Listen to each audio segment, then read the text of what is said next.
ಆತ್ಮೀಯ ವೀಕ್ಷಕರೇ ನಮಸ್ತೆ, ಹೇಗಿದ್ದೀರಾ? ನನ್ನ ಹೆಸರು ಶಿವಶಂಕರ್ ಕಾಮತ್. ಈಶಾವಾಸ್ಯ ದಿವ್ಯ ಸಿದ್ಧಿ ಅಕಾಡೆಮಿಗೆ ನಿಮಗೆ ಸುಸ್ವಾಗತ. ಈ ವಿಡಿಯೋದಲ್ಲಿ ನಿಮ್ಮ ಆತ್ಮವಿಶ್ವಾಸವನ್ನು ಹೇಗೆ ಅಭಿವೃದ್ಧಿಗೊಳಿಸುವುದು ಎಂದು ತಿಳಿಯಲಿದ್ದೀರಿ.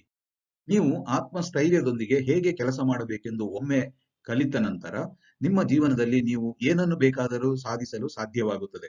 ಇದನ್ನು ನೀವು ಕನಿಷ್ಠ ಪಕ್ಷ 30 ಅಥವಾ ಇನ್ನೂ ಹೆಚ್ಚು ದಿನಗಳವರೆಗೆ ಪ್ರಯತ್ನಿಸಿ ಮತ್ತು ನಿಮ್ಮ ಜೀವನದಲ್ಲಿ ಭಾರಿ ದೊಡ್ಡ ಬದಲಾವಣೆಯನ್ನು ನೀವು ನೋಡುತ್ತೀರಿ.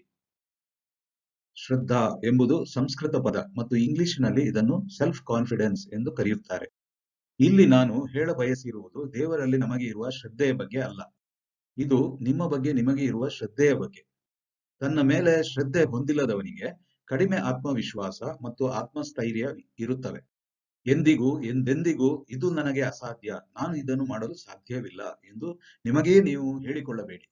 ಯಾವಾಗಲೂ ನಿಮಗೆ ನೀವು ಹೇಳಿಕೊಳ್ಳಿರಿ, ನನಗೆ ಇದು ಸಾಧ್ಯ, ನಾನು ಇದನ್ನು ಮಾಡಿಯೇ ಮಾಡುತ್ತೇನೆ ಎಂದು. ಖ್ಯಾತ ಉದ್ಯಮಿ ಹೆನ್ರಿ ಫೋರ್ಡ್ ಒಮ್ಮೆ ಹೇಳಿದರು, ನಾನು ಮಾಡುತ್ತೇನೆ ಎಂದು ನೀವು ನಂಬಿದರೆ ನೀವು ಹೇಳಿದ್ದು ಸರಿ. ನಾನು ಮಾಡಲು ಸಾಧ್ಯವಿಲ್ಲ ಎಂದು ನೀವು ನಂಬಿದರೆ ಹೌದು, ಅದು ಕೂಡ ನೀವು ಹೇಳಿದ್ದು ಸರಿ. ನೀವು ಅದನ್ನು ಎಂದಿಗೂ ಮಾಡಲು ಸಾಧ್ಯವಿಲ್ಲ. ಉದಾಹರಣೆಗೆ, ಮರ್ಸಿಡೀಸ್ ಬೆನ್ಸ್ ಕಾರು ವಿಶ್ವದಲ್ಲೇ ಎಲ್ಲರೂ ಆಶೆ ಪಡುವ ಕಾರು. ಈ ಕಾರನ್ನು ನೀವು ಹೊಂದಿದ್ದೀರಿ ಎಂದು ಕಲ್ಪಿಸಿರಿ, ಆದರೆ ನಿಮಗೆ ಚಾಲನೆ ಮಾಡಲು ಬರುವುದಿಲ್ಲ. ನೀವು ಆಕ್ಸಿಲರೇಟರ್ ಮತ್ತು ಬ್ರೇಕ್ ಎರಡನ್ನೂ ಒಟ್ಟಿಗೆ ಒತ್ತಿದ್ದೀರಿ. ಈ ಸನ್ನಿವೇಶದಲ್ಲಿ ಕಾರು ಮುಂದೆ ಹೋಗಲು ಸಾಧ್ಯವೇ? ನಿಮ್ಮ ಕಾರು ಮುಂದೆ ಚಲಿಸುವುದಿಲ್ಲ. ಇಲ್ಲಿ ಬ್ರೇಕುಗಳು ನಿಮ್ಮಲ್ಲಿರುವ ಕಡಿಮೆ ಆತ್ಮವಿಶ್ವಾಸ ಅಥವಾ ಆತ್ಮಸ್ಥೈರ್ಯ. ಇಲ್ಲಿ ಬೆನ್ಸ್ ಕಾರು ನಿಮ್ಮ ಜೀವನ ಮತ್ತು ಜೀವನದಲ್ಲಿ ನಿಮ್ಮ ಬೆಳವಣಿಗೆಯನ್ನು ಪ್ರತಿನಿಧಿಸುತ್ತದೆ. ಹಾಗೆ ಮಾಡುವುದರಿಂದ ನೀವು ನಿಮ್ಮನ್ನು ಮತ್ತು ನಿಮ್ಮ ಜೀವನವನ್ನು ಸರ್ವನಾಶ ಮಾಡಿದಂತಾಗುತ್ತದೆ. ಶ್ರದ್ಧಾ ಅಥವಾ ಆತ್ಮವಿಶ್ವಾಸವನ್ನು 3 ವಿಭಾಗಗಳಾಗಿ ವಿಂಗಡಿಸಲಾಗಿದೆ. ಮೊದಲನೆಯದು ಸ್ವಯಂ ದಕ್ಷತೆ. ಇದನ್ನು ಆಂಗ್ಲ ಭಾಷೆಯಲ್ಲಿ ಸೆಲ್ಫ್ ಎಫಿಕಸಿ ಎಂದು ಕರೆಯುತ್ತಾರೆ. ಸ್ವಯಂ ದಕ್ಷತೆಯು ನಾನು ಅದನ್ನು ಮಾಡಬಹುದು, ನನಗೆ ಅದು ಸಾಧ್ಯ, ನಾನು ಅದನ್ನು ಮಾಡಿಯೇ ಮಾಡುತ್ತೇನೆ ಎಂಬ ಬಲವಾದ ನಂಬಿಕೆ. ನಾನು ಜೀವನದ ಸವಾಲುಗಳನ್ನು ಧೈರ್ಯವಾಗಿ ಎದುರಿಸಬಲ್ಲೆ ಎಂಬ ಬಲವಾದ ನಂಬಿಕೆ ಇರುವುದು. ನಾನು ಅದನ್ನು ಪ್ರಯತ್ನಿಸುತ್ತೇನೆ ಎಂಬ ಛಲ ಮತ್ತೆ ಹಠ ಇರುವುದು. ಎರಡನೆಯದು ಸ್ವಯಂ ಜವಾಬ್ದಾರಿ. ಇದನ್ನು ಆಂಗ್ಲ ಭಾಷೆಯಲ್ಲಿ ಸೆಲ್ಫ್ ರೆಸ್ಪಾನ್ಸಿಬಿಲಿಟಿ ಎಂದು ಕರೆಯುತ್ತಾರೆ. ಇದು ನಮ್ಮ ಸಾಮರ್ಥ್ಯದ ಬಗ್ಗೆ, ನಮ್ಮ ಆಸೆ ಆಕಾಂಕ್ಷೆಗಳ ಬಗ್ಗೆ, ನಮ್ಮ ಕೆಲಸದ ಬಗ್ಗೆ, ನಮ್ಮ ವರ್ತನೆಗಳ ಬಗ್ಗೆ, ನಮ್ಮ ಮಾತುಕತೆಗಳ ಬಗ್ಗೆ, ನಮ್ಮ ಮೌಲ್ಯಗಳ ಬಗ್ಗೆ, ನಮ್ಮ ಸಂತೋಷದ ಬಗ್ಗೆ ನಮಗೇ ಇರುವ ಜವಾಬ್ದಾರಿ. ಶ್ರದ್ಧಾ ಅಥವಾ ಆತ್ಮವಿಶ್ವಾಸದ 3ನೆಯ ವಿಭಾಗವೆಂದರೆ ಸ್ವಯಂ ನಿರ್ದೇಶನ. ಜೀವನದಲ್ಲಿ ಬಹಳ ದೊಡ್ಡ ಗುರಿ ಹೊಂದಿರಬೇಕು. ಸ್ವಯಂ ನಿರ್ದೇಶನ ಅಂದರೆ ನಿಮ್ಮ ಜೀವನದಲ್ಲಿ ಒಂದು ಸ್ಪಷ್ಟವಾದ ಗುರಿಯನ್ನು ನೀವು ಹೊಂದಿದ್ದು, ನೀವು ಸ್ವಯಂ ನಿಮ್ಮ ಜೀವನವನ್ನು ಸ್ವತಂತ್ರವಾಗಿ ಮುನ್ನಡೆಸುತ್ತೀರಿ. ಎರಡನೆಯದು ಸ್ವಯಂ ಜವಾಬ್ದಾರಿ. ಇದನ್ನು ಆಂಗ್ಲ ಭಾಷೆಯಲ್ಲಿ ಸೆಲ್ಫ್ ರೆಸ್ಪಾನ್ಸಿಬಿಲಿಟಿ ಎಂದು ಕರೆಯುತ್ತಾರೆ. ಸ್ವಯಂ ಜವಾಬ್ದಾರಿಯನ್ನು ನೀವು ನಿಮ್ಮ ಜವಾಬ್ದಾರಿಯಿಂದ ಪ್ರತಿಕ್ರಿಯಿಸುವ ಸಾಮರ್ಥ್ಯ ಎಂದು ಕರೆಯಲಾಗುತ್ತದೆ. ಇದರಲ್ಲಿ ಮೊದಲನೆಯದು, ನಿಮ್ಮ ಆಸೆ ಆಕಾಂಕ್ಷೆಗಳು ನಿಮ್ಮ ಜವಾಬ್ದಾರಿಯಾಗಿರುತ್ತವೆ. ಅಂದರೆ ನಿಮಗೇನಾದರೂ ಆಸೆ ಆಕಾಂಕ್ಷೆಗಳು ಇದ್ದರೆ ಅವುಗಳನ್ನು ಪೂರೈಸಿಕೊಳ್ಳುವ ಜವಾಬ್ದಾರಿ ನಿಮ್ಮದೇ ಆಗಿರುತ್ತದೆ. ಎರಡನೆಯದು, ನಿಮ್ಮ ಕೆಲಸದ ಗುಣಮಟ್ಟವು ನಿಮ್ಮ ಜವಾಬ್ದಾರಿಯಾಗಿರುತ್ತದೆ. ನೀವು ವಿದ್ಯಾರ್ಥಿ ಆಗಿರಲಿ ಅಥವಾ ಉದ್ಯೋಗಿ ಆಗಿರಲಿ, ನಿಮ್ಮ ಕೆಲಸದ ಗುಣಮಟ್ಟವು ನಿಮ್ಮ ಜವಾಬ್ದಾರಿಯಾಗಿರುತ್ತದೆ. ನಿಮ್ಮ ಕೆಲಸದ ಗುಣಮಟ್ಟಕ್ಕೆ ನೀವು ಜವಾಬ್ದಾರರಾಗಿರುತ್ತೀರಿ. ಇದು ನಿಮ್ಮ ವ್ಯಕ್ತಿತ್ವದ ದೊಡ್ಡ ಗುರುತು. ನೀವು ಯಾರು ಎಂಬುದನ್ನು ನೀವು ಮಾಡುತ್ತಿರುವ ಕೆಲಸವು ಎತ್ತಿ ತೋರಿಸಿಕೊಡುತ್ತದೆ. ನಿಮ್ಮ ಕೆಲಸದ ಗುಣಮಟ್ಟವು ನಿಮ್ಮ ಸಹಿಯಾಗಿರುತ್ತದೆ. ಮೂರನೆಯದು, ನಿಮ್ಮ ಸಂವಹನಗಳು ನಿಮ್ಮ ಜವಾಬ್ದಾರಿಯಾಗಿರುತ್ತವೆ. ಇದನ್ನು ಆಂಗ್ಲ ಭಾಷೆಯಲ್ಲಿ the quality of your communications is your responsibility ಎಂದು ಕರೆಯುತ್ತೇವೆ. ಇದರ ಅರ್ಥವೇನು? ಮುಖ್ಯವಾಗಿ ನೀವು ಹೇಳುತ್ತಿರುವುದು ಮತ್ತು ಬರೆಯುತ್ತಿರುವುದು ಎಂಬುದು. ನಾನು ನನ್ನ ಕಮ್ಯುನಿಕೇಶನ್ಸ್ಗಳಲ್ಲಿ ಸಭ್ಯವಾಗಿದ್ದೇನೆಯೇ? ನಾನು ಸತ್ಯವಂತನಾಗಿದ್ದೇನೆಯೇ? ನಾನು ಸ್ಪಷ್ಟವಾಗಿದ್ದೇನೆಯೇ? ನಾನು ಬಲಶಾಲಿಯಾಗಿದ್ದೇನೆಯೇ? ಎಂಬಿತ್ಯಾದಿಗಳು ಪ್ರಮುಖ ಅಂಶಗಳು. ಒಂದು ಮಾತಿದೆ, ಅದೇನೆಂದರೆ ಐಡಿಯಾವನ್ನು ಪಡೆಯುವುದು ಒಳ್ಳೆಯದು, ಆದರೆ ಆ ಐಡಿಯಾವನ್ನು ಪಾಯಿಂಟ್ ಎ ಇಂದ ಪಾಯಿಂಟ್ ಬಿ ಗೆ ಪಡೆಯುವುದು ಅಷ್ಟೇ ಮುಖ್ಯವಾಗುತ್ತದೆ. ಅಂದರೆ ಅದನ್ನ ಒಬ್ಬ ವ್ಯಕ್ತಿಯಿಂದ ಇನ್ನೊಬ್ಬರಿಗೆ ಕಮ್ಯುನಿಕೇಟ್ ಮಾಡುವುದು. ನಿಮ್ಮ ಕಮ್ಯುನಿಕೇಶನ್ ಗುಣಮಟ್ಟವು ನಿಮ್ಮ ಜವಾಬ್ದಾರಿಯಾಗಿರುತ್ತದೆ. ಸತ್ಯವಂತ, ದಯೆ, ಸ್ಪಷ್ಟ, ಬಲವಂತ. ನಿಮ್ಮ ಕಮ್ಯುನಿಕೇಶನ್ಸ್ ನಿಮ್ಮೊಳಗೆ ಹಾಗೂ ಇತರರೊಂದಿಗೆ ಸತ್ಯತೆಯಿಂದ, ದಯೆಯಿಂದ, ಸ್ಪಷ್ಟತೆಯಿಂದ ಕೂಡಿರಬೇಕು ಹಾಗೂ ಬಲಶಾಲಿಯಾಗಿರಬೇಕು. ನಾಲ್ಕನೆಯದು, ನಿಮ್ಮ ಜವಾಬ್ದಾರಿ ವರ್ತನೆಗೆ ನೀವು ಜವಾಬ್ದಾರರಾಗಿರುತ್ತೀರಿ. ನಿಮ್ಮ ವರ್ತನೆಗೆ ನೀವು ಜವಾಬ್ದಾರರಾಗಿರುತ್ತೀರಿ. ಇದು ನಾಲ್ಕನೆಯದು. ನೀವು ಕುಳಿತುಕೊಳ್ಳುವ ರೀತಿ, ಉದಾಹರಣೆಗೆ ನೀವು ಇತರರೊಂದಿಗೆ ವರ್ತಿಸುವ ರೀತಿ, ನಿಮ್ಮ ಸ್ನೇಹಿತರು, ಪೋಷಕರು, ತಂದೆ ತಾಯಿಯೊಂದಿಗೆ ಮತ್ತು ಇತರರೊಂದಿಗೆ ವರ್ತಿಸುವ ರೀತಿ. ಇದರಲ್ಲಿ ಐದನೆಯದು, ನಿಮ್ಮ ಸಮಯವು ನಿಮ್ಮ ಜವಾಬ್ದಾರಿಯಾಗಿರುತ್ತದೆ. ಎಲ್ಲಾ ಶ್ರೇಷ್ಠ ವ್ಯಕ್ತಿಗಳು ಮತ್ತು ಸಾಮಾನ್ಯ ವ್ಯಕ್ತಿಗಳು ದಿನದಲ್ಲಿ ಒಂದೇ ರೀತಿ 24 ಗಂಟೆಗಳು ಸಮಯವನ್ನು ಹೊಂದಿರುತ್ತಾರೆ. ಸಮಯ ನಿರ್ವಹಣೆ ಬಹಳ ದೊಡ್ಡ ವಿಷಯವಾಗಿದೆ. ಇದರಲ್ಲಿ ಆರನೆಯದು, ನಿಮ್ಮ ಮೌಲ್ಯಗಳು ನಿಮ್ಮ ಜವಾಬ್ದಾರಿಯಾಗಿರುತ್ತವೆ. ನಾನು ಸತ್ಯವನ್ನು ಹೇಳುತ್ತೇನೆಯೇ? ನನ್ನ ಕೆಲಸದಲ್ಲಿ ನನಗೆ ಪ್ರಾಮಾಣಿಕತೆ ಇದೆಯೇ? ನಾನು ಏನಾದರೂ ಭರವಸೆ ನೀಡಿದಾಗ ನಾನು ನನ್ನ ಭರವಸೆಯನ್ನು ಉಳಿಸಿಕೊಳ್ಳುತ್ತೇನೆಯೇ? ನಾನು ಸಮಯ ಪ್ರಜ್ಞೆ ಹೊಂದಿದ್ದೇನೆಯೇ? ನಾನು ಅಚ್ಚುಕಟ್ಟಾಗಿ ಮತ್ತು ಸ್ವಚ್ಛವಾಗಿದ್ದೇನೆಯೇ? ನಾನು ಸ್ವಯಂ ನಿಯಂತ್ರಣ ಹೊಂದಿದ್ದೇನೆಯೇ? ನೀವು ನಿಮ್ಮ ಮೌಲ್ಯಗಳನ್ನು ಹೊಂದಿದ್ದರೆ ಅವುಗಳು ನಿಮ್ಮ ಆಸ್ತಿಗಳಾಗಿರುತ್ತವೆ. ನೀವು ನಿಮ್ಮ ಮೌಲ್ಯಗಳನ್ನು ಹೊಂದಿಲ್ಲದಿದ್ದರೆ ಅದು ನಿಮ್ಮ ಅಪಖ್ಯಾತಿಯಾಗಿರುತ್ತದೆ. ಕಷ್ಟಕರ ಪರಿಸ್ಥಿತಿಯಲ್ಲೂ ನೀವು ಸತ್ಯವನ್ನು ಹೇಳಿದರೆ ಅದು ನಿಮ್ಮ ಆಸ್ತಿಯಾಗುತ್ತದೆ. ಇದರಲ್ಲಿ ಏಳನೆಯದು, ನಿಮ್ಮ ಸಂತೋಷವು ನಿಮ್ಮ ಜವಾಬ್ದಾರಿಯಾಗಿರುತ್ತದೆ. ನಿಮ್ಮ ಒಪ್ಪಿಗೆ ಇಲ್ಲದೆ ನಿಮ್ಮನ್ನು ಬೇರೆ ಯಾರೂ ಅಸಮಾಧಾನಗೊಳಿಸಲು ಸಾಧ್ಯವಿಲ್ಲ. ಸಂತೋಷ, ಅತೃಪ್ತಿ ಇತ್ಯಾದಿಗಳು ನಿಮ್ಮ ಮನಸ್ಸಿನ ಸೃಷ್ಟಿಯಾಗಿರುತ್ತವೆ. ಯಾವುದೇ ಪರಿಸ್ಥಿತಿಗೆ ನೀವು ಪ್ರತಿಕ್ರಿಯಿಸುವ ರೀತಿಯಿಂದ ನೀವು ಎಷ್ಟು ಸಂತೋಷವಾಗಿದ್ದೀರಾ ಅಥವಾ ಅತೃಪ್ತರಾಗಿದ್ದೀರಾ ಎಂದು ತಿಳಿಯುತ್ತದೆ. 6 Pillars of Self Esteem ಎಂಬ ಪುಸ್ತಕದಲ್ಲಿ ಇವುಗಳ ಬಗ್ಗೆ ನೀವು ಇನ್ನಷ್ಟು ಆಳವಾಗಿ ಓದಬಹುದು. ಈ ಎಲ್ಲಾ 7 ಜವಾಬ್ದಾರಿಗಳನ್ನು ನೀವು ನಿಮ್ಮ ಜವಾಬ್ದಾರಿಯಾಗಿ ತೆಗೆದುಕೊಂಡರೆ ನಿಮ್ಮ ಆತ್ಮನಂಬಿಕೆ, ನಿಮ್ಮ ಆತ್ಮವಿಶ್ವಾಸ ಹಾಗೂ ಆತ್ಮಸ್ಥೈರ್ಯ ಇನ್ನೂ ಹೆಚ್ಚಾಗುತ್ತವೆ. ನೀವು ನಿಮ್ಮ ಜವಾಬ್ದಾರಿಯನ್ನು ತೆಗೆದುಕೊಳ್ಳುವ ಕ್ಷಣದಿಂದ ನಿಮಗೆ ಹೆಚ್ಚಿನ ಆತ್ಮವಿಶ್ವಾಸವು ಬರುತ್ತವೆ. ಇಲ್ಲ, ಈ ಎಲ್ಲಾ 7 ಜವಾಬ್ದಾರಿಗಳು ನೀವು ಬೇರೊಬ್ಬರ ಜವಾಬ್ದಾರಿ ಎಂದು ಭಾವಿಸಿದರೆ ನಿಮಗೆ ಎಂದಿಗೂ ಆತ್ಮವಿಶ್ವಾಸ ಬರುವುದಿಲ್ಲ ಅಥವಾ ನಿಮಗೆ ಕಡಿಮೆ ಆತ್ಮವಿಶ್ವಾಸ ಇರುತ್ತದೆ. ನನ್ನ ಜೀವನವು ಬಾಹ್ಯ ಶಕ್ತಿಗಳಿಂದ ನಿಯಂತ್ರಿಸಲ್ಪಡುತ್ತದೆ ಎಂದು ನೀವು ನಂಬುವವರೆಗೂ ನಿಮಗೆ ಎಂದಿಗೂ ಆತ್ಮವಿಶ್ವಾಸ ಇರುವುದಿಲ್ಲ. ಶ್ರದ್ಧಾ ಅಥವಾ ಆತ್ಮವಿಶ್ವಾಸದ ಮೂರನೆಯ ವಿಭಾಗವೇ ಸ್ವಯಂ ನಿರ್ದೇಶನ. ಇದರ ಅರ್ಥವೇನು? ನಿಮ್ಮ ಜೀವನದಲ್ಲಿ ಬಹಳ ದೊಡ್ಡ ಗುರಿ ಹೊಂದಿರುವುದು, ನಿಮ್ಮ ಜೀವನದಲ್ಲಿ ದೊಡ್ಡ ಆದರ್ಶವನ್ನು ಹೊಂದಿರುವುದು. ನಿಮಗೆ ಜೀವನದಲ್ಲಿ ಒಂದು ದೊಡ್ಡ ಗುರಿ ಇಲ್ಲದಿದ್ದರೆ, ನೀವು ನಿಮ್ಮ ಜೀವನದಲ್ಲಿ ಆದರ್ಶವನ್ನು ಹೊಂದಿಲ್ಲದಿದ್ದರೆ 20 ಅಥವಾ 40 ವರ್ಷಗಳ ನಂತರ ನಾನು ಸಂತೋಷವಾಗಿಲ್ಲ ಅಥವಾ ನಾನು ಅತೃಪ್ತನಾಗಿದ್ದೇನೆ ಎಂದು ಹೇಳುವ ಹಕ್ಕು ನಿಮಗಿರುವುದಿಲ್ಲ. ಹೌದು, ನಾನು ವಿಫಲನಾಗಿದ್ದೇನೆ ಮತ್ತು ಅತೃಪ್ತನಾಗಿದ್ದೇನೆ, ಏಕೆಂದರೆ ನನ್ನ ಜೀವನದಲ್ಲಿ ಯಾವುದೇ ದೊಡ್ಡ ಗುರಿ ಇರಲಿಲ್ಲ ಅಥವಾ ಯಾವುದೇ ದೊಡ್ಡ ಆದರ್ಶತೆಯೂ ಇರಲಿಲ್ಲ. ಉದಾಹರಣೆಗೆ, ನೀವು ಆಟೋವನ್ನು ಹತ್ತಿದರೆ ಆಟೋ ಡ್ರೈವರಿಗೆ ನೀವು ಎಲ್ಲಿಗೆ ಹೋಗಬೇಕೆಂದು ಸ್ಪಷ್ಟವಾಗಿ ಮಾರ್ಗದರ್ಶನ ಮಾಡುತ್ತೀರಿ. ಅದೇ ರೀತಿಯ ಸ್ಪಷ್ಟತೆಯ ಮಾರ್ಗದರ್ಶನ ನಿಮ್ಮ ಸ್ವಂತ ಜೀವನದ ವಿಷಯಕ್ಕೆ ಬಂದಾಗ ನಿಮ್ಮಲ್ಲಿ ಇರುವುದಿಲ್ಲ. ಏಕೆ? ನಿಮಗೆ ನಿಮ್ಮ ಜೀವನದ ಗುರಿ ಅಥವಾ ಆದರ್ಶಗಳ ಬಗ್ಗೆ ಸ್ಪಷ್ಟತೆ ಇರಬೇಕು. ಒಂದು ವೇಳೆ ನಿಮಗೆ ಈಗಾಗಲೇ ಅಂತ ಸ್ಪಷ್ಟತೆ ಇದೆ ಎಂದಾದರೆ ಅದು ತುಂಬಾ ಸಂತೋಷ. ಇಂತಹ ಸ್ಪಷ್ಟತೆ ಇದ್ದರೆ ಆಗ ನಿಮಗೆ ಹೇಳುವ ಹಕ್ಕಿದೆ. ಏನೆಂದು? ನಾನು ಯಶಸ್ವಿಯಾಗಿದ್ದೇನೆ ಅಥವಾ ಯಶಸ್ವಿಯಾಗಿಲ್ಲ ಎಂದು. ಏಕೆಂದರೆ ನಿಮ್ಮ ಗುರಿ ಸಾಧನೆಗಾಗಿ ನೀವು ಶ್ರಮ ಪಟ್ಟಿರುತ್ತೀರಿ.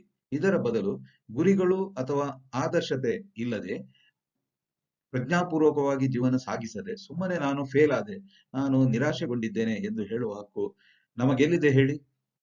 ಆದ್ದರಿಂದ ಜೀವನದಲ್ಲಿ ಆದರ್ಶ ಅಥವಾ ಗುರಿಯನ್ನು ಹೊಂದಿರುವುದು ಬಹಳ ಮುಖ್ಯ. ಒಬ್ಬ ವ್ಯಕ್ತಿಯು ಜೀವನದಲ್ಲಿ ಗುರಿ ಅಥವಾ ಆದರ್ಶವನ್ನು ಹೊಂದಿದ್ದರೆ ಆ ವ್ಯಕ್ತಿಯ ಜೀವನವು ಪರಿಪೂರ್ಣವಾಗಿರುತ್ತದೆ ಎಂದು ಭಾವಿಸುತ್ತೀರಾ? ಉತ್ತರ ಇಲ್ಲ. ಜೀವನದಲ್ಲಿ ಆದರ್ಶ ಅಥವಾ ಗುರಿ ಹೊಂದಿರುವ ವ್ಯಕ್ತಿ 1000 ತಪ್ಪುಗಳನ್ನು ಮಾಡಬಹುದು. ಆದರೆ ಆದರ್ಶ ಅಥವಾ ಗುರಿಗಳು ಇಲ್ಲದ ವ್ಯಕ್ತಿ ಕನಿಷ್ಠ ಪಕ್ಷ 1,00,000 ತಪ್ಪುಗಳನ್ನಾದರೂ ಮಾಡುತ್ತಾನೆ ಇರುತ್ತಾನೆ. ನಿಮ್ಮ ಜೀವನದ ಆದರ್ಶ ಯಾವುದು? ನಿಮ್ಮ ಜೀವನದಲ್ಲಿ ನಿಮಗೆ ಇಷ್ಟವಾದ ಆದರ್ಶವನ್ನು ಅನುಸರಿಸಿ. ನಿಮ್ಮ ಜೀವನದಲ್ಲಿ ಏನು ಮಾಡಬೇಕೆಂದು ತಿಳಿದಿಲ್ಲದಿದ್ದರೆ ಆಗ ಏನು ಮಾಡಬೇಕು? ತುಂಬಾ ಸರಳ. ನೀವು ಮಾಡಲು ಇಷ್ಟಪಡದ ವಿಷಯಗಳನ್ನು ಮೊದಲು ಪಟ್ಟಿ ಮಾಡಿ. ಉದಾಹರಣೆಗೆ, ನಾನು ಯಾವ ರೀತಿಯ ಕೆಲಸಗಳನ್ನು ಮಾಡಲು ಬಯಸುವುದಿಲ್ಲ, ನಾನು ಯಾವ ರೀತಿಯ ವ್ಯಕ್ತಿಯಾಗಲು ಬಯಸುವುದಿಲ್ಲ, ಇತ್ಯಾದಿ ಇತ್ಯಾದಿ.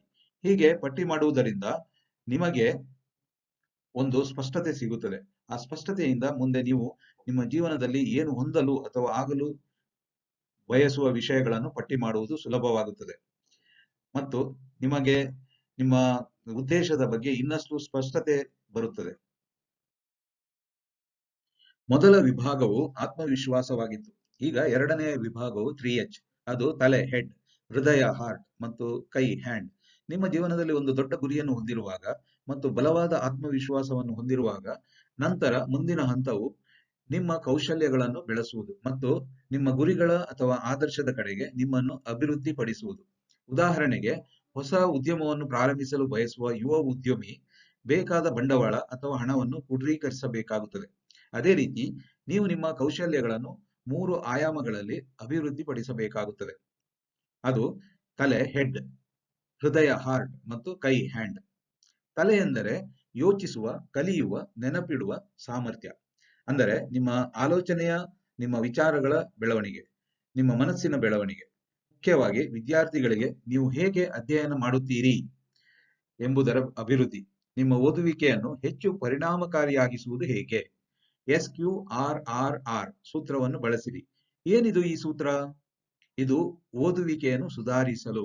ಎಸ್ ಎಂದರೆ ಸಮೀಕ್ಷೆ, ಕ್ಯೂ ಎಂದರೆ ಪ್ರಶ್ನೆಗಳು, ಆರ್ ಎಂದರೆ ಓದುವುದು, ಆರ್ ಎಂದರೆ ಪಠಿಸುವುದು, R3 ಎಂದರೆ ವಿಮರ್ಶೆ ಮಾಡುವುದು, ಪರಿಷ್ಕರಿಸುವುದು. ಸಾಂಪ್ರದಾಯಿಕವಾಗಿ ನಾವು ಮೊದಲ ಪುಟದಿಂದ ಕೊನೆಯ ಪುಟದವರೆಗೆ ಪುಸ್ತಕವನ್ನು ಓದುತ್ತೇವೆ. ಆದರೆ ಸಮೀಕ್ಷೆ ಎಂದರೆ ನೀವು ಮೊದಲು ಪುಟಗಳನ್ನು ತ್ವರಿತವಾಗಿ ತಿರುಗಿಸಿ ಮುಖ್ಯ ವಿಷಯಗಳನ್ನು ಬೇಗನೆ ಗ್ರಹಿಸಿಕೊಳ್ಳುತ್ತೀರಿ. ಅಂದರೆ ನೀವು ಪ್ರಮುಖ ಶೀರ್ಷಿಕೆಗಳು, ಉಪಶೀರ್ಷಿಕೆಗಳು, ವಿಭಾಗಗಳು, ಉಪವಿಭಾಗಗಳು, ವ್ಯಾಖ್ಯಾನಗಳು, ರೇಖಾಚಿತ್ರಗಳು, ಚಾರ್ಟ್ಗಳು, ಕೋಷ್ಟಕಗಳು, ಪ್ರಮುಖ ಪದಗಳು ಇತ್ಯಾದಿಗಳನ್ನು ನೋಡುವುದು. ಇದನ್ನು ಮಾಡುವುದರಿಂದ ಏನು ಪ್ರಯೋಜನ? ನಿಮ್ಮ ಮನಸ್ಸಿನಲ್ಲಿ ಆ ಅಧ್ಯಾಯದ ಬಗ್ಗೆ ಒಂದು ಸ್ಪಷ್ಟವಾದ ನಕ್ಷೆ ಹಾಗೂ ಸ್ಪಷ್ಟವಾದ ಕಿರು ಪರಿಚಯವಾಗುತ್ತದೆ. ಇದು ನಿಮಗೆ ಆ ಅಧ್ಯಾಯವನ್ನು ಓದಲು ನಿಮ್ಮಲ್ಲಿ ಆಸಕ್ತಿಯನ್ನು ಮೂಡಿಸುತ್ತದೆ. ಈ ರೀತಿ ಮಾಡುವುದರಿಂದ ನೀವು ಎಷ್ಟೇ ನಿರಾಸಕ್ತಿಯ ಪುಸ್ತಕವನ್ನು ಕೂಡ ನೀವು ಕುತೂಹಲದಿಂದ ಓದುವಂತಾಗುತ್ತದೆ. ಅಲ್ಲದೆ ಈಗ ಆ ಅಧ್ಯಾಯದ ವಿಷಯಗಳ ಬಗ್ಗೆ ನಿಮಗೆ ಸ್ಪಷ್ಟವಾದ ಕಲ್ಪನೆ ಇರುತ್ತದೆ. ನಾನು ಏನು ಓದುತ್ತಿದ್ದೇನೆ, ನಾನು ಯಾವ ವಿಷಯದ ವಿಚಾರದ ಬಗ್ಗೆ ಎಲ್ಲಿದ್ದೇನೆ ಎಂಬ ಸ್ಪಷ್ಟತೆ ನಿಮ್ಮ ಮನಸ್ಸಿನಲ್ಲಿ ಇರುತ್ತದೆ. ಇದನ್ನೇ ಸರ್ವೆ ಅಥವಾ ಸಮೀಕ್ಷೆ ಎಸ್ ಸೂಚಿಸುತ್ತದೆ. ಸಾಂಪ್ರದಾಯಿಕವಾಗಿ ವಿದ್ಯಾರ್ಥಿಗಳು ಏನು ಮಾಡುತ್ತಾರೆಂದರೆ ಮೊದಲು ಅಧ್ಯಾಯವನ್ನು ಅಧ್ಯಯನ ಮಾಡುತ್ತಾರೆ, ನಂತರ ಪ್ರಶ್ನೆಗಳಿಗೆ ಉತ್ತರಿಸಲು ಪ್ರಯತ್ನಿಸುತ್ತಾರೆ. ಆದರೆ ಶೈಕ್ಷಣಿಕ ಮನಃಶಾಸ್ತ್ರಜ್ಞರು ಇದು ಸಂಪೂರ್ಣವಾಗಿ ತಪ್ಪು ಎಂದು ಹೇಳುತ್ತಾರೆ. ಇದರಲ್ಲಿ ಏನಿದೆ ತಪ್ಪು? ಜನರು ಏಕೆ ಕಲಿಯುತ್ತಾರೆ ಎಂದು ನಿಮಗೆ ತಿಳಿದಿದೆಯೇ? ನಿಮ್ಮ ಕಲಿಕೆಯ ಹಿಂದಿನ ಉದ್ದೇಶ ಏನು? ಕಲಿಕೆಯ ಹಿಂದಿನ ಉದ್ದೇಶವೇನೆಂದರೆ ಕುತೂಹಲ. ಆ ಕುತೂಹಲವನ್ನು ನಾವು ಹೇಗೆ ರಚಿಸಬಹುದು? ವಿಷಯ ಏನೇ ಇರಲಿ, ಮೊದಲು ನೀವು ಪ್ರಶ್ನೆಗಳಿಗೆ ಹೋಗಿ ನಂತರ ಅಧ್ಯಾಯವನ್ನು ಓದಿರಿ.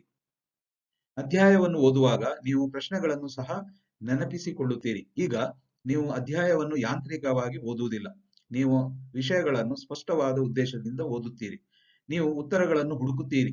ಇದು ಹೆಚ್ಚು ಶಕ್ತಿಯುತವಾದ ಕಲಿಕೆಯ ವಿಧಾನವಾಗಿದೆ. ಆದ್ದರಿಂದ ಮೊದಲು ಪ್ರಶ್ನಿಸಿ ನಂತರ ಅಧ್ಯಯನ ಮಾಡುವುದು ಸರಿಯಾದ ಮಾರ್ಗ. ಮುಂದಿನ ಆರ್ ಎಂದರೆ ಓದುವುದು. ನೀವು ಹೇಗೆ ಓದುತ್ತೀರಿ? ಸಕ್ರಿಯ ಓದುವಿಕೆ. ಸಕ್ರಿಯ ಓದುವಿಕೆ ಎಂದರೇನು? ಇದು ಗುರುತು, ಅಂಡರ್ಲೈನ್, ಕಮೆಂಟ್ ಅಥವಾ ಟಿಪ್ಪಣಿಗಳನ್ನು ತೆಗೆದುಕೊಳ್ಳುವುದು ಅಥವಾ ಜೋರಾಗಿ ಮನವರಿಕೆ ಮಾಡಿಕೊಳ್ಳುವುದೇ ಸಕ್ರಿಯ ಓದುವಿಕೆ. ಮುಂದಿನ ಆರ್ ಎಂದರೆ ಪಠಿಸುವುದು. ಕೆಲವು ವಿಷಯಗಳನ್ನು ಓದಿದ ನಂತರ ನೀವು ಅವುಗಳನ್ನು ಮಾನಸಿಕವಾಗಿ ಪಠಿಸುತ್ತೀರಿ. ಇದರಿಂದ ನೀವು ಪ್ರಮುಖವಾದ ಪ್ರಧಾನ ಅಂಶಗಳನ್ನು ನೆನಪಿಸಿಕೊಳ್ಳಬಹುದು. ನೀವು ಪುಸ್ತಕವನ್ನು ಮುಚ್ಚಿಕೊಂಡು ಪಠಿಸುವಾಗ ನಿಮಗೆ ಕೆಲವು ವಿಷಯಗಳು ಅಥವಾ ಪ್ರಮುಖ ಅಂಶಗಳು ನೆನಪಿಲ್ಲದಿರಬಹುದು. ನಂತರ ನೀವು ಪುಸ್ತಕವನ್ನು ತೆರೆದು ಪರಿಷ್ಕರಿಸುತ್ತೀರಿ ಮತ್ತು ಆ ಪರಿಷ್ಕರಣೆ ಸೂತ್ರದಲ್ಲಿ R3 ಅನ್ನು ಸೂಚಿಸುತ್ತದೆ. R3 ಎಂದರೆ ಪರಿಷ್ಕರಿಸುವುದು, ರಿವೈಸ್ ಅಥವಾ ವಿಮರ್ಶೆ, ರಿವ್ಯೂ ಮಾಡುವುದು ಎಂದು. ಎರಡನೇ ಎಚ್, ಹಾರ್ಟ್ ಎಂದರೆ ನಿಮ್ಮ ಹೃದಯದ ಬೆಳವಣಿಗೆ. ಇದು ಮುಖ್ಯವಾಗಿ ನಿಮ್ಮ ಜೊತೆಯಲ್ಲಿರುವ ಸುತ್ತಮುತ್ತ ಇರುವ ಜನರ ಕುರಿತು ನಿಮ್ಮ ಭಾವನೆಗಳ ಬೆಳವಣಿಗೆಯ ಬಗ್ಗೆ. ಮೂರನೆಯ ಎಚ್ ಎಂದರೆ ಕೈ, ಹ್ಯಾಂಡ್ ಎಂದು. ಇದು ಎಲ್ಲಾ ಜನರುಗಳ ಒಟ್ಟಿಗೆ ಕೆಲಸ ಮಾಡುವ ನಿಮ್ಮ ಸಾಮರ್ಥ್ಯಗಳ ಬೆಳವಣಿಗೆಯ ಬಗ್ಗೆ. ನಿಮ್ಮ ಕಲಿಕೆಯ ಹಾದಿಯಲ್ಲಿ ಚಿಕ್ಕದರೊಂದಿಗೆ ಪ್ರಾರಂಭಿಸಿ ಮತ್ತು ಸುಲಭವಾದುದನ್ನು ಮೊದಲು ಅಭ್ಯಾಸ ಮಾಡಿರಿ. ಹೀಗೆ ಮಾಡುವುದರಿಂದ ನಿಮ್ಮ ಓದು ಅಥವಾ ಕಲಿಕೆಯ ಹಾದಿ ಸುಗಮ ಹಾಗೂ ಸುಲಲಿತವಾಗುತ್ತದೆ. ಕೊನೆಯ ಹಂತವೆಂದರೆ ಏಕಾಗ್ರತೆ. ಏಕಾಗ್ರತೆ ಎಂದರೇನು? ಏಕಾಗ್ರತೆಯು ನೀವು ಮಾಡುವ ಯಾವುದೇ ಕೆಲಸವನ್ನು ಪೂರ್ಣ ಗಮನದಿಂದ ಮಾಡುವ ಸಾಮರ್ಥ್ಯ. ಮಹಾನ್ ವ್ಯಕ್ತಿಗಳು ಮತ್ತು ಸಾಮಾನ್ಯ ವ್ಯಕ್ತಿಗಳ ನಡುವಿನ ವ್ಯತ್ಯಾಸವು ಏಕಾಗ್ರತೆಯ ಮಟ್ಟದಲ್ಲಿದೆ. ಅಂದರೆ ಮಹಾನ್ ವ್ಯಕ್ತಿಗಳ ಏಕಾಗ್ರತೆಯ ತೀವ್ರತೆ ತುಂಬಾ ಆಳವಾಗಿರುತ್ತದೆ. ಸಾಮಾನ್ಯ ವ್ಯಕ್ತಿಗಳ ಏಕಾಗ್ರತೆಯ ಮಟ್ಟ ತುಂಬಾನೇ ಕಡಿಮೆ ಇರುತ್ತದೆ. ನೀವು ಏಕಾಗ್ರತೆಯ ಜೊತೆಯಲ್ಲಿ ಅಟ್ಯಾಚ್ಮೆಂಟ್ ಮತ್ತು ಡಿಟ್ಯಾಚ್ಮೆಂಟ್ ಜೊತೆ ಪರಿಪೂರ್ಣ ಸಮತೋಲನವನ್ನು ಹೊಂದಿದ್ದರೆ ನಿಮಗೆ ಬೇಕಾಗಿರುವ ವಿಷಯಗಳು ನಿಮಗೆ ಶ್ರಮವಿಲ್ಲದೆ ಸುಲಲಿತವಾಗಿ ದೊರೆಯುತ್ತವೆ. ಶಿಕ್ಷಣ ಕ್ಷೇತ್ರದಲ್ಲಿ ಅಗತ್ಯವಿರುವ ಪ್ರಮುಖ ವಿಷಯವೆಂದರೆ ಏಕಾಗ್ರತೆಯ ಶಕ್ತಿ. ಈ ವಿಡಿಯೋವನ್ನು ಇಲ್ಲಿಗೆ ಮುಕ್ತಾಯಗೊಳಿಸುತ್ತೇನೆ. ನಿಮಗೆ ಈ ವಿಡಿಯೋ ಇಷ್ಟವಾಗಿದ್ದರೆ ಲೈಕ್ ಮಾಡಿ, ಕಮೆಂಟ್ ಮಾಡಿ, ಶೇರ್ ಮಾಡಿ ಮತ್ತು ಸಬ್ಸ್ಕ್ರೈಬ್ ಮಾಡಿ. ಧನ್ಯವಾದಗಳು. ನಿಮಗೆ ಒಳ್ಳೆಯದಾಗಲಿ.